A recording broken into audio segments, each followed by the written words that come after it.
오늘 우리에게 주시는 하나님의 말씀은 신명기 12장 1절에서 19절까지입니다. 신명기 12장 1절에서 19절, 구약성경 신명기 12장 1절에서 19절까지의 말씀인데요. 이게 본문이 길어서 지금 읽고 말씀 나누지 않고요. 말씀을 나누는 가운데 한 절씩 읽어가면서 그렇게 같이 보도록 하겠습니다. 신명기 12장 1절에서 19절이니까 이렇게 펼쳐놓고 계시면 될 것 같습니다. 오늘 우리에게 주시는 이 하나님의 말씀 신명기 12장 1절에서 19절은 단지 어떤 종교적인 규칙 몇 가지를 알려주는 것에서 그치지 않고 약속의 땅에 들어가서 우리가 어떻게 살아야 하는가, 그리고 어떤 마음으로 하나님을 예배해야 하는가를 분명하게 가르쳐주고 있는 본문입니다. 먼저 하나님은 우리 방식대로 그렇게 예배할 수 있는 분이 아니라 하나님이 정하신 대로 예배를 받으시는 분이라는 것입니다. 먼저 1절 말씀은 이렇게 기록하고 있습니다. 우리 1절 함께 한 목소리로 읽겠습니다. 내 조상의 하나님 여호와께서 내게 주셔서 차지하게 하신 땅에서 너희가 평생에 지켜 행할 규례와 법도는 이러하니라. 모세는 신명기 12장에서 본격적으로 이 율법의 내용을 강론하면서 이것이 평생에 지켜 행할 규례와 법도다라고 강조하고 있습니다. 다시 말씀드려서 하나님의 말씀을 따른다는 것, 이것은 그냥 어떤 일시적인 행위가 아니라 평생에 살아내야 할 삶이라는 뜻입니다.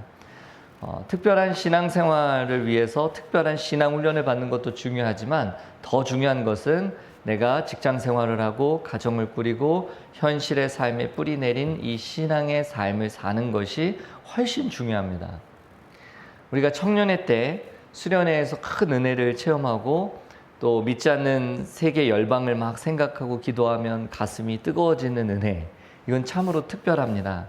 그러나 그것이 내 신앙이라고 착각하면 망합니다. 군대 가면 다 무너집니다. 직장에 가면 산산조각 납니다. 결혼해서 자녀를 낳으면 내 믿음이 아무것도 아니었다는 것을 알게 됩니다.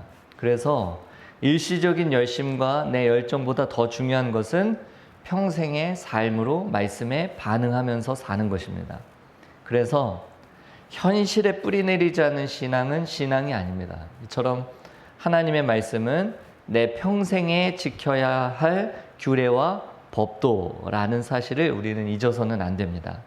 이어서 2절과 3절 말씀을 함께 보겠습니다. 너희가 쫓아낼 민족들이 그들의 신들을 섬기는 곳은 높은 산이든지 작은 산이든지 푸른 나무 아래든지 막론하고 그 모든 곳을 너희가 마땅히 파멸하며 그 제단을 헐며 주상을 깨뜨리며 아세라상을 불사르고 또 그 조각한 신상들을 찍어 그 이름을 그곳에서 멸하라. 하나님께서 가나안 땅에 들어가는 이스라엘에게 가장 먼저 명령하신 것은 놀랍게도 예배당을 지어라, 함께 예배드릴 예배당을 지어라, 이것이 아니라 먼저 그 땅에 있는 산당과 우상을 완전히 멸하라, 이것이었습니다. 제단을 헐고 주상을 깨뜨리고 아세라상을 불사르고 조각한 신상을 다 찍어서 그 이름조차 그 땅에 남기지 말고 지워버리라고 말씀하십니다. 왜 이렇게까지 철저해야 했을까요? 그냥 무시하고 지나가면 되는 것 아니겠습니까? 우리만 그냥 잘 모여서 예배하면 되는 것 아니겠습니까? 근데 하나님은 아셨습니다.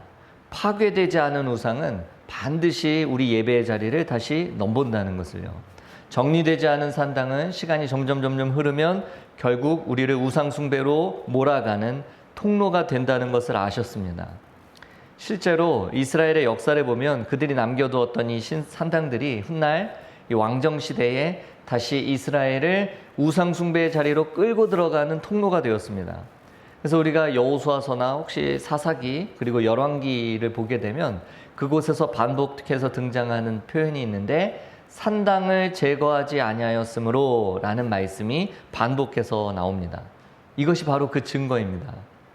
우리 삶도 마찬가지입니다. 완전히 정리되지 않은 옛 습관, 내가 청산하지 않은 관계, 여전히 마음 한켠에 남겨둔 이 우상의 자리는 언젠가 반드시 다시 살아나서 나를 하나님께로부터 멀어지게 만듭니다. 이 정도는 괜찮겠지. 이 정도 관계는 내가 꼭 정리하지 않아도 되겠지. 이 정도 습관은 그냥 둬도 괜찮겠지 하는 그 마음이 결국 시간이 지나서 다시 내 삶의 예배를 허물어뜨립니다. 그래서 하나님은 먼저 산당을 무너뜨리라고 말씀하셨습니다. 헐어버리라고 하십니다. 끊어버리라고 하십니다. 왜냐하면 참된 신앙의 삶은 내 안에 뭔가를 더하는 것이 아니라, 내가 기도도 쌓고 예배도 쌓고 내 삶의 신앙의 훈련도 쌓아야겠지만, 참된 신앙의 삶은 거기에 뭔가를 더하는 것이 아니라 하나님과 나 사이에 가로막고 있는 그 장애물들을 치우는 일, 내가 하나님께 나아가는 데 있어서 불필요한 것들을 치우는 것에 참된 신앙의 삶이 있습니다. 계속해서 4절부터 7절 말씀입니다. 너희의 하나님 여호와께서는 너희가 그처럼 행하지 말고 오직 너희의 하나님 여호와께서 자기의 이름을 두시려고 너희 모든 지파 중에서 택하신 곳인 그 계실 곳으로 찾아 나아가서 너희의 번제와 너희의 제물과 너희의 11조와 너희 손의 거제와 너희의 서원제와 낙헌 예물과 너희 소와 양의 처음 난 것들을 너희는 그리로 가져다가 드리고 거기 곧 너희 하나님 여호와 앞에서 먹고 너희 하나님 여호와께서 너희의 손으로 수고한 일에 복 주심으로 말미암아 너희와 너희의 가족이 즐거워할지니라. 이제 정복해서 들어가야 할 가나안 족속들은 산 꼭대기마다 그리고 또는 나무 아래마다 자기가 편한 곳에 자기 방식대로 신을 섬겼습니다. 그러나 하나님은 이스라엘에게 전혀 다른 예배를 요구하고 계십니다.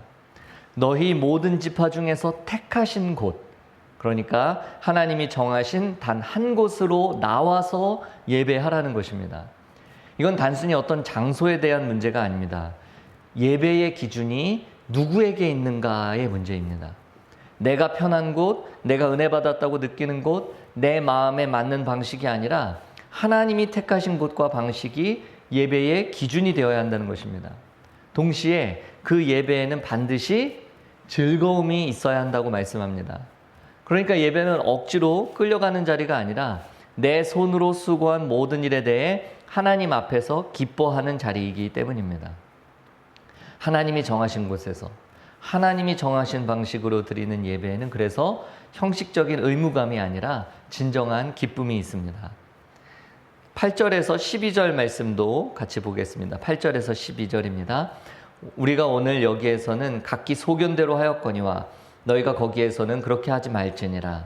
너희가 너희 하나님 여호와께서 주시는 안식과 기업에 아직은 이르지 못하였거니와 너희가 요단을 건너 너희 하나님 여호와께서 너희에게 기업으로 주시는 땅에 거주하게 될 때 또는 여호와께서 너희에게 너희 주위의 모든 대적을 이기게 하시고 너희에게 안식을 주사 너희를 평안히 거주하게 하실 때에 너희는 너희 하나님 여호와께서 자기 이름을 두시려고 택하실 그곳으로 내가 명령하는 것을 모두 가지고 갈지니 곧 너희의 번제와 너희의 희생과 너희의 11조와 너희 손의 거제와 너희가 여호와께 서원하는 모든 아름다운 서원물을 가져가고 너희와 너희의 자녀와 노비와 함께 너희 하나님 여호와 앞에서 즐거워할 것이요 내 성중에 있는 레위인과도 그리할지니 레위인은 너희 중에 분깃이나 기업이 없음이니라. 이 8절에서 각기 소견대로 하였거니와 거기에서는 그렇게 하지 말지니라 말씀하셨는데, 이 표현은 훗날 사사기 마지막 장 마지막 절 21장 25절에 다시 그대로 등장합니다. 사사기 21장 25절은 이렇게 기록합니다. 그때에는 이스라엘의 왕이 없으므로 사람이 각기 자기의 소견에 옳은 대로 행하였더라. 각기 자기 소견에 옳은 대로 행하였더라. 근데 하나님은 그렇게 하지 말라고 하셨거든요. 사사기가 설명하는 이 암흑기의 본질이 바로 여기에 있습니다. 왕이 없었다는 것은 지도자가 없었다는 뜻이 아니라 이스라엘이 하나님을 자신들의 왕으로 인정하지 않았다는 뜻입니다. 하나님을 왕으로 인정하지 않으니까 예배도 삶의 기준도 각자 자기 소견에 옳은 대로 자기 자신이 기준이 되어서 삽니다. 그리고 그 결과가 어땠는가? 이스라엘 전체가 도덕적, 영적인 붕괴를 경험하게 됩니다. 그러니까 신명기 12장은 바로 이 사사기가 도래하기 전에, 가나안 땅에 들어가기 전에, 바로 그 암흑기가 시작되기 전에 미리 경고하신 말씀입니다. 경고했지만 결국엔 경고한 대로 백성들이 하나님을 주인으로 삼기보다는 각자 자기 소견에 옳은 길을 선택하고 말았죠. 광야에서는 성막이 이동했습니다. 그렇기 때문에 각자 형편에 따라 예배할 수밖에 없었습니다. 성막 안에 다 들어갈 수 없었으니까요. 그러나 이제 가나안에서 안식을 얻고 정착하게 되면 더 이상 그렇게 살지 말라는 것입니다. 각자 소견에 옳은 대로 예배하고 각자 소견에 옳은 대로 신앙생활하는 것이 얼마나 위험한 일인지를 하나님은 미리 아셨던 것입니다. 오늘날 우리는 어떻습니까? 나는 이렇게 믿어. 나는 그 기도원 갔더니 은혜가 넘치더라. 난 꼭 거기 가야 은혜를 받아. 나는 꼭 이 목사님의 설교를 들어야 은혜 받아. 내 방식이 더 편해. 굳이 공동체 안에서 그렇게까지 해야 해? 라고 말하면서 각자 소견에 옳은 대로 신앙생활하는 것에 너무나 익숙합니다. 그러나 예배와 신앙은 내가 정하는 것이 아니라 하나님께서 정하신 자리에서 함께 세워가는 것이라는 말씀을 하나님께서 우리에게 주고 계십니다. 그리고 주목할 것은 12절 말씀인데요. 하나님은 그 예배의 자리에 레위인을 반드시 포함시키십니다. 레위인은 목사님이 아니라, 저는 분깃이 있거든요. 네, 목사님이 레위인이 아니라 레위인은 땅에 분깃이 없는 사람들이었습니다. 즐거워하는 이 예배의 자리에서 소외되기 쉬운 사람들을 가리킵니다. 그러나 하나님은 그런 사람들도 함께 즐거워해야 한다고 말씀하십니다. 왜 그러냐 하면 참된 예배 공동체는 가진 자만 즐거워하는 자리가 아니라, 교회 오래 다닌 사람들만 즐거워하는 자리가 아니라, 교회 생활이 익숙한 사람들에게만 즐거운 자리가 아니라 분깃 없는 자들까지 함께 기뻐하는 자리이기 때문입니다. 이어서 13절과 14절은 이렇게 말씀합니다. 너는 삼가서 내게 보이는 아무 곳에서나 번제를 드리지 말고 오직 너희의 한 지파 중에 여호와께서 택하실 그곳에서 번제를 드리고 또 내가 내게 명령하는 모든 것을 거기서 행할지니라. 여기에서도 어떤 말씀이 나오냐면 내게 보이는 아무 곳에서나 번제를 드리지 말고 라는 표현이 인상적입니다. 내 눈에 그럴듯해 보이는 곳, 네 느낌에 은혜로워 보이는 곳이라 할지라도 하나님이 택하신 곳이 아니라면 그곳은 예배의 자리가 될 수 없습니다. 우리는 종종 내 느낌과 감정을 내 신앙의 기준으로 삼습니다. 감동이 느껴지면 은혜 받은 것이고 감동이 없으면 은혜롭지 않다고 판단합니다. 그러나 하나님은 그런 태도를 삼가하라고, 조심하라고 말씀하십니다. 신앙의 기준은 내 느낌이 아니라 하나님의 말씀이기 때문입니다. 마지막으로 15절부터 19절까지의 말씀입니다. 15절에서 19절.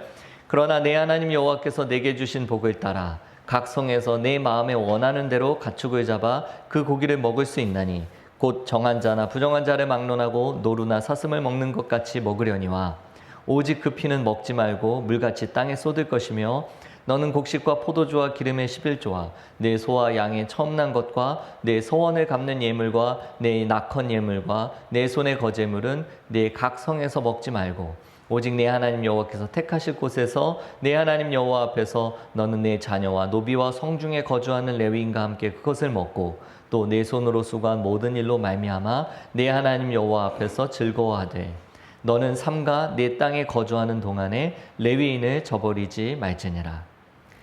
여기서 하나님은 흥미로운 구분을 하십니다.